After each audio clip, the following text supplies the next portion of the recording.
Hello everyone, this is me Kajal Chaudhary और स्वागत करती हूँ आप सभी का मेरे इस यूट्यूब चैनल पर। तो गाइज़, आज इस लेक्चर में हम डिस्कस करेंगे लक्ष्मीकांत के बारे में। वैसे हम काफ़ी चीज़ें इसको लेकर डिस्कस कर चुके हैं अपनी प्रीवियस लेक्चर्स में। तो ये आज लक्ष्मीकांत सीरीज़ में आपका थर्ड लेक्चर है।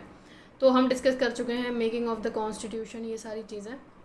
और आज हमको डिस्कस करना है salient feature of Indian constitution. तो ये वैसे भी हमने कल के लेक्चर में डिस्कस किया था, what is the salient feature of Indian constitution.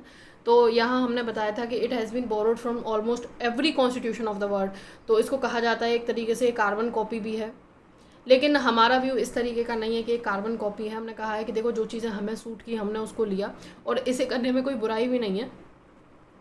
तो इसी के साथ हमने डिस्कस किए थे कुछ इसके फीचर्स, जैसे लेंथीएस्ट रिटन कॉन्स्टिट्यूशन है ये पूरे वर्ल्ड का। ठीक है, ये कल की लेक्चर में डिस्कस कर लिया है हमने, ड्रॉन फ्रॉम वेरियस सोर्सेज। ठीक है, तो ये सारी बातें आज हम डिस्कस करेंगे इसको। फंडामेंटल ड्यूटीज़, तो फंडामेंटल ड्यूटीज़ भी हमारी कॉन्स्टिट्यूशन का एक फीचर है। तो जब हमारा कॉन्स्टिट्यूशन बना था तो फंडामेंटल ड्यूटीज़ उसका पार्ट नहीं थी, लेकिन इसको ऐड किया गया आपका 42 कॉन्स्टिट्यूशन अमेंडमेंट एक्ट 1976। इसके बाद हमने इसको ऐड कर लिया, किसकी रिकमेंडेशन पर? स्वर्ण सिंह कमेटी की रिकमेंडेशन पर हमने फंडामेंटल ड्यूटीज़ को ऐड कर लिया। तो कई बार प्रीलिम्स में सीधा सीधा क्वेश्चन पूछ लिया जाता है कि कौन सी कमेटी थी, तो आंसर है स्वर्ण सिंह कमेटी। कौन सा amendment? 42nd constitution amendment act. ठीक है, कौन से पार्ट में? पार्ट 4 ए में गिवन है ये, और आर्टिकल 51 ए में। तो कितनी फंडामेंटल ड्यूटीज़ हैं? प्रेजेंटली 11 फंडामेंटल ड्यूटीज़ हैं। ठीक है, 11 फंडामेंटल ड्यूटीज़। तो फंडामेंटल ड्यूटीज़ में बेसिकली क्या गिवन है? फंडामेंटल ड्यूटीज़ देखो आपसे ये कहती हैं कि देखो, आप इस कंट्री के सिटीजन हो। ठीक है, तो सिटीजन होने के नाते आपके कुछ राइट्स हैं, कुछ प्रिविलेजेस हैं, है ना। फंडामेंटल राइट हैं आपके पास, उनको एंजॉय कर रहे हो आप। तो उसके साथ साथ आपकी कुछ ड्यूटीज़ भी होनी चाहिए अपने देश के प्रति। ड्यूटीज़ कैसी? जैसे कि टू प्रोटेक्ट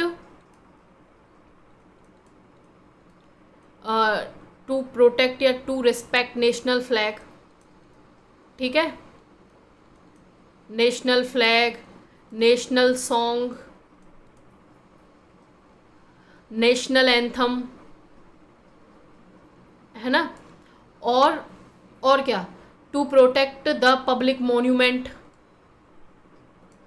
कि जो भी हमारे यहाँ जो हिस्टोरिकल मोन्यूमेंट हैं उनको प्रोटेक्ट करना, प्रॉपर्टी को उसको प्रोटेक्ट करना, अपने कॉन्स्टिट्यूशन के आइडियल्स को रिस्पेक्ट करना। ठीक है, देश में फ्रेटर्निटी की फीलिंग को प्रमोट करना, इंटरनेशनल पीस को प्रमोट करना। तो ये क्या है? सारी बातें फंडामेंटल ड्यूटीज़ हैं।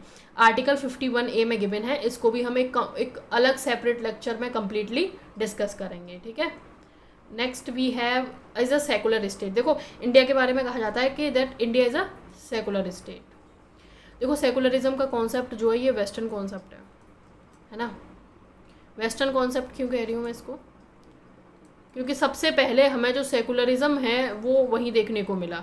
तो सेकुलरिज्म को डिफाइन किया गया वेस्ट में कि अ सेपरेशन बिटवीन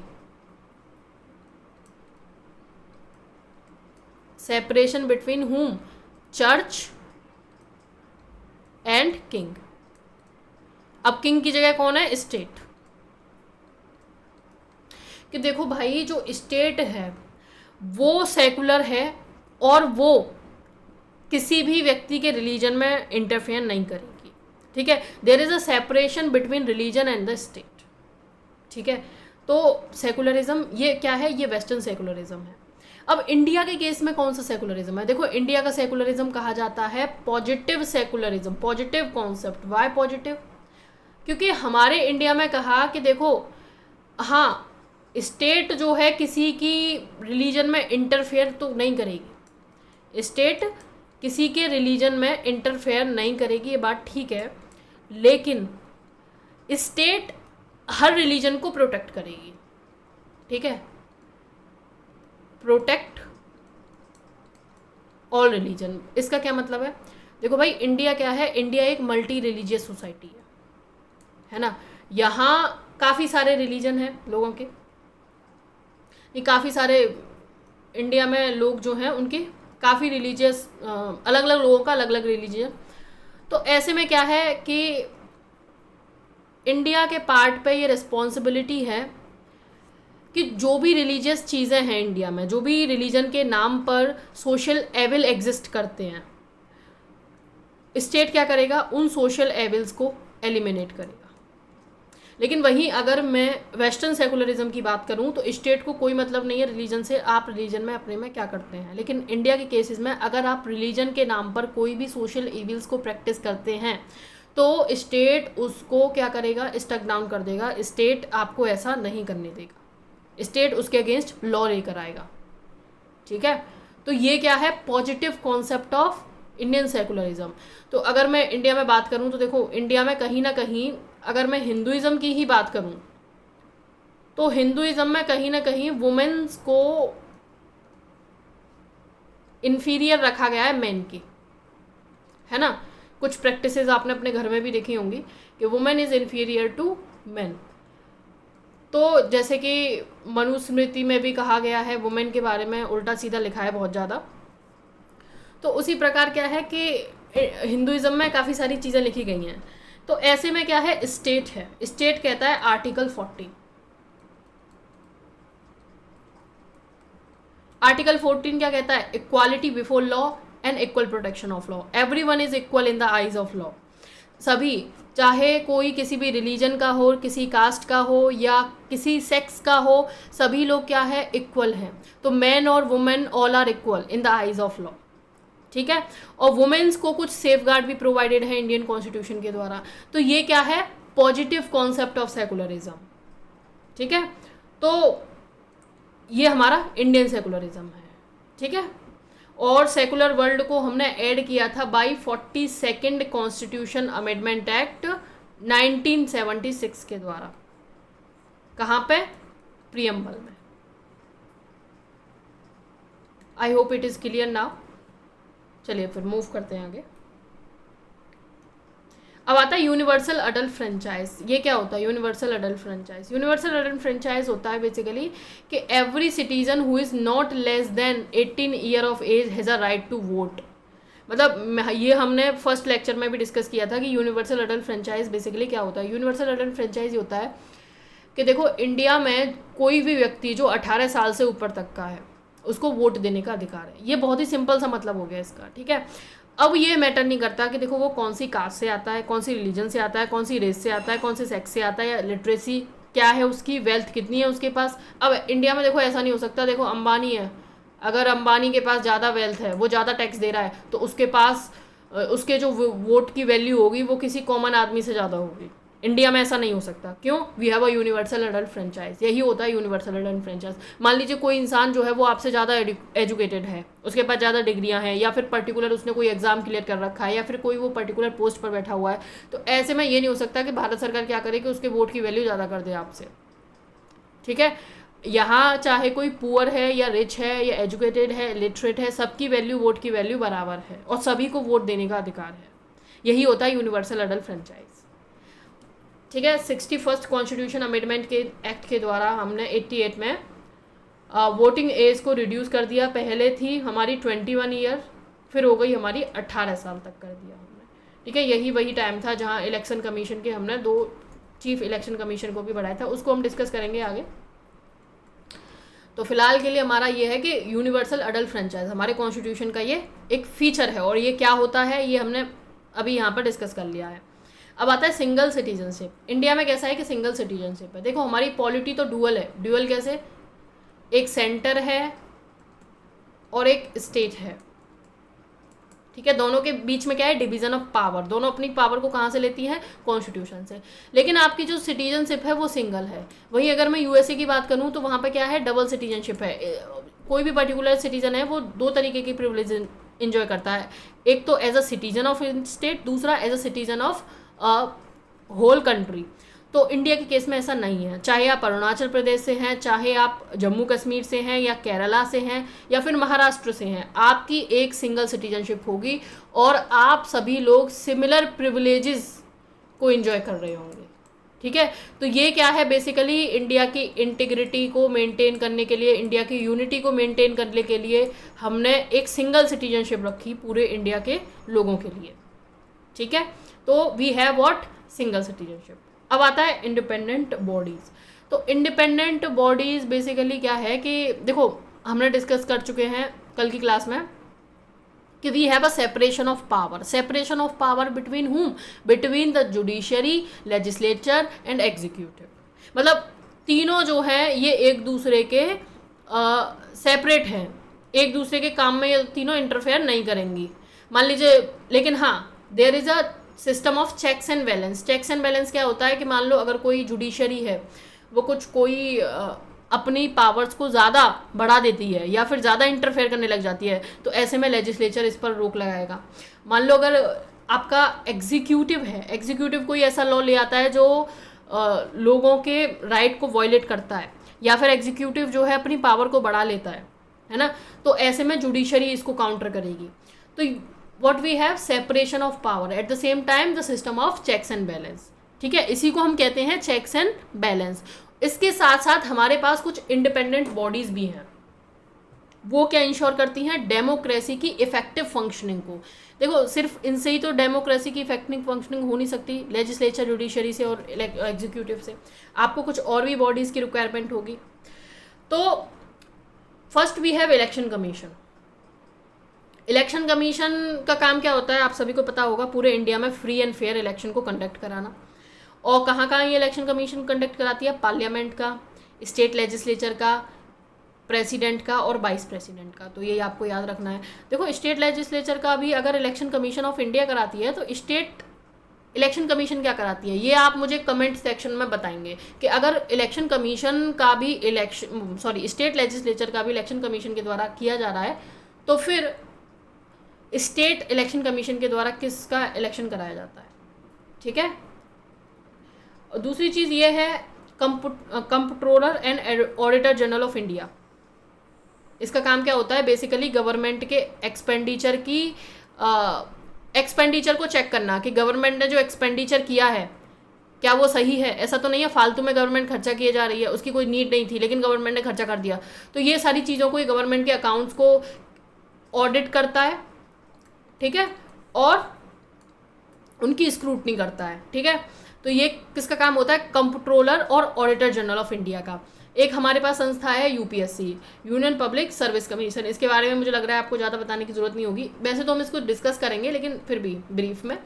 यूपीएससी और SPSC, state public service commission, इनका काम क्या है, free and fair exam conduct कराना। ठीक है। अब क्या है कि देखो, अब ये क्या इम्पार्शियल है, हाँ जी बिल्कुल ये इम्पार्शियल है। क्यों, क्योंकि इनका काम करने के लिए एक सिक्योरिटी ऑफ टेन्योर है। ऐसा नहीं है कि कोई भारत की सरकार जो है वो डिसाइड करेगी या फिर वो चुनकर भेज रही है। इसके चेयरमैन के चुने जाने का एक पर्टिकुलर प्रोसेस है। ठीक है, मान लो अभी इंडिया में क्या है, कोई गवर्नमेंट है, कोई पार्टी है, अब वो अपने फेवरेट लोगों को यहाँ बिठा दे, है ना। तो ऐसे में क्या होगा, इनकी इम्पार्शियलिटी जो है वो खतरे में आ जाएगी। लेकिन हमारे कॉन्स्टिट्यूशन में ऐसा नहीं है, हमारे इंडिया में ऐसा नहीं है, ये एकदम इम्पार्शियल इंस्टीट्यूशन है। और इनके जो एक्सपेंसेस हैं वो कहाँ से आते हैं, कंसोलिडेटेड फंड ऑफ इंडिया से। ठीक है, इसीलिए इनकी इम्पार्शियलिटी जो है वो मेंटेन्ड है। अब next thing we have emergency provision. Emergency provision क्या है, इमरजेंसी प्रोविजन बेसिकली हम उससे कहते हैं जैसे to meet the extraordinary situation effectively. मान लो कोई एक्स्ट्रा ऑर्डिनरी सिचुएशन है, तो 3 तरह की इमरजेंसी हमारे कॉन्स्टिट्यूशन में, कौन सी, एक तो है आर्टिकल 352 के अंदर। 352 के अंदर हम नेशनल इमरजेंसी लगा सकते हैं। किस ग्राउंड पर, on the ground of war, external aggression और आर्म्ड रिवेलियन। देखो, पहले ये जो आर्म्ड रिवेलियन है ना, इसकी जगह पर था इंटरनल डिस्टर्बेंस, लेकिन इसको हटा दिया गया। इसको हटाकर क्या कर दिया गया, आर्म्ड रिवेलियन। कब, 44 कॉन्स्टिट्यूशन अमेंडमेंट एक्ट के बाद। ऐसा क्यों किया गया, वैसे ऐसा इसलिए किया गया क्योंकि जो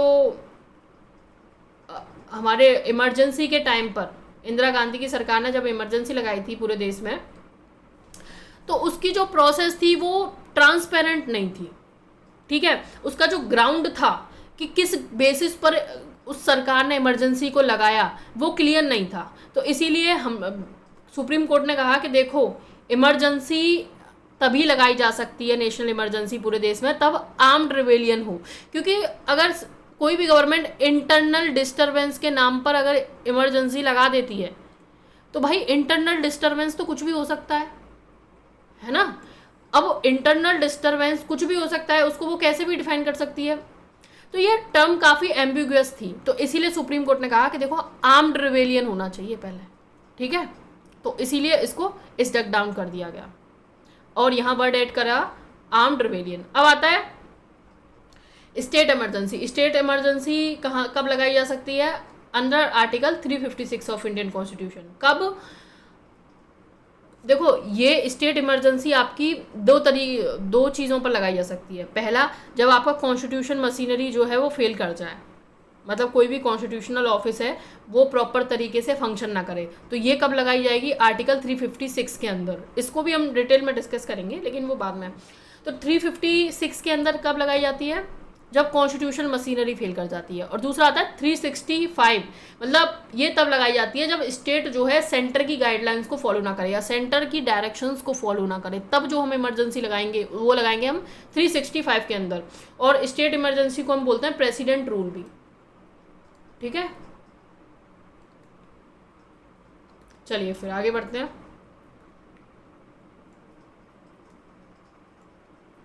अब आता है हमारा फाइनेंशियल इमरजेंसी। अब कोई भी थ्रेट है हमारी फाइनेंशियल स्टेबिलिटी को, तो उस केस में फाइनेंशियल इमरजेंसी भी लगाई जा सकती है। फाइनेंशियल इमरजेंसी को क्या थ्रेट हो सकता है? बेसिकली मान लो आपकी रुपये की जो वैल्यू है वो बहुत ज़्यादा डेप्रिशिएट होती चली जाए, तो उस टाइम पे फाइनेंशियल स्टेबिलिटी फाइनेंशियल इमरजेंसी लगाई जा सकती है, ठीक है। कौन से आर्टिकल के अंदर? आर्टिकल 360 के अंदर। तो ये हमें याद रखना है। अब next we have 3 tier government. 3 tier government, देखो ये हमारे कॉन्स्टिट्यूशन का जो है इनोवेटिव फीचर है, ये पूरे वर्ल्ड में आपको कहीं देखने को नहीं मिलेगा। वैसे तो हमारी ड्यूअल पॉलिटी है। ड्यूअल पॉलिटी मतलब सेंटर और स्टेट के बीच में क्या है? Division of power. लेकिन 73rd कॉन्स्टिट्यूशन अमेंडमेंट एक्ट के बाद क्या किया हमने जो पंचायत थी, ठीक है, जो 3 टायर सिस्टम था हमारे एडमिनिस्ट्रेशन का, पॉलिटिकल डिवीजन का, उसको कॉन्स्टिट्यूशनल स्टेटस दे दिया, कॉन्स्टिट्यूशन रिकॉग्निशन दे दिया। और हमने एक पार्ट ऐड किया, part 9 schedule 11 to the constitution. तो हमारी पंचायत कौन से कॉन्स्टिट्यूशन अमेंडमेंट के द्वारा उसको कॉन्स्टिट्यूशन स्टेटस दिया गया? 73rd कॉन्स्टिट्यूशन अमेंडमेंट एक्ट 1992, जिसने पार्ट 9 को ऐड किया और शेड्यूल 11 को ऐड किया हमारी कॉन्स्टिट्यूशन में, ठीक है। और वहीं दूसरी तरफ एक और अमेंडमेंट हुआ उसी साल, 74th कॉन्स्टिट्यूशन अमेंडमेंट एक्ट। इसने क्या किया? इसने म्यूनसिपैलिटीज़ को कॉन्स्टिट्यूशन रिकॉग्निशन दे दिया और एक नया आर्टिकल ऐड किया, पार्ट 9A शेड्यूल 12। तो ये आपको याद रखने हैं शेड्यूल वगैरह, वैसे तो काफ़ी हाईलाइटेड है लेकिन फिर भी आपको याद रखना है। तो यहाँ बेसिकली क्या है, यहाँ आपने कॉन्स्टिट्यूशन रिकॉग्निशन दे दिया पंचायत को और म्यूनसिपैलिटीज़ को कि अब क्या है, हमारी गवर्नमेंट 3 टायर है। 3 टायर कैसे?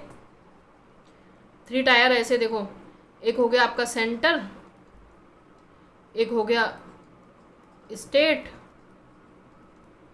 और एक हो गया पंचायत, ठीक है। तो ये विलेज लेवल पर है, ये गांधी के मॉडल पर आधारित है। गांधी जो थे वो यही चाहते थे कि जो गाँव की गवर्नेंस हो वो किसके द्वारा हो? पंचायत के द्वारा हो। लोगों के पास जो है अपने रूल खुद बनाने का अधिकार हो, क्योंकि भाई जो लोकल लोग हैं वो वहाँ की परेशानियों से, वहाँ की चुनौतियों से ज़्यादा मतलब उनको नॉलेज है वहाँ के बारे में, उनको क्या दिक्कत फेस करनी पड़ रही है डेली, तो इसीलिए पंचायत को बनाया गया, ठीक है। तो यहाँ पर विलेज पंचायत बनाई गई और शहरों में म्यूनसिपैलिटीज़, ठीक है। तो इसको भी हम बहुत डिटेल में डिस्कस करेंगे क्योंकि इससे बहुत ज़्यादा क्वेश्चन पूछे जाते हैं। अब आता है कोऑपरेटिव सोसाइटीज़। कोऑपरेटिव सोसाइटी क्या है? बेसिकली इसको 97th कॉन्स्टिट्यूशन अमेंडमेंट एक्ट 2011 के द्वारा इसको आपका क्या दिया गया? कॉन्स्टिट्यूशन स्टेटस दे दिया गया। तो ये जो है अमेंडमेंट भी काफ़ी इंपॉर्टेंट हो जाता है, कई बार इस तरीके के क्वेश्चन भी डायरेक्टली पूछ लिए जाते हैं, ठीक है। और इसमें क्या हुआ, इस अमेंडमेंट के द्वारा 3 चेंजेस करे गए हमारे कॉन्स्टिट्यूशन में। आर्टिकल 19 में अब right to form cooperative society ये एक फंडामेंटल राइट बना दिया, याद रहे ये चीज़, ये अब फंडामेंटल राइट है, right to form cooperative society. दूसरा, नया डीपीएसपी ऐड किया हमने article 43(1) for promotion of cooperative society, promotion of cooperative society. और दूसरा है हमारा, हमने अपने कॉन्स्टिट्यूशन में एक और पार्ट ऐड किया, पार्ट 9B। तो ये पार्ट आपसे सीधा सीधा क्वेश्चंस में पूछ लिए जाते हैं कई बार कि इस पार्ट में क्या गिवन है, इस पार्ट में क्या गिवन है, तो ये हमें याद रखना है। फैक्चुअल चीज़ें हैं लेकिन हमें याद तो करनी है। अब इसने 9B को ऐड कर लिया, और 9B में क्या गिवन है आपका, cooperative society from article 243(ZH) to article 243(ZT), ठीक है। तो चलिए फिर हमारी आज के इस लेक्चर में इतना ही। हमने कंप्लीट कर लिए हैं salient feature of Indian constitution, तो इसमें इतना ही है। अगर आपको ये हमारा वीडियो पसंद आए तो हमारे चैनल को सब्सक्राइब करें, शेयर करें, लाइक करें और कमेंट कर हमें ज़रूर बताएं कि ये मेरा वीडियो कैसा था।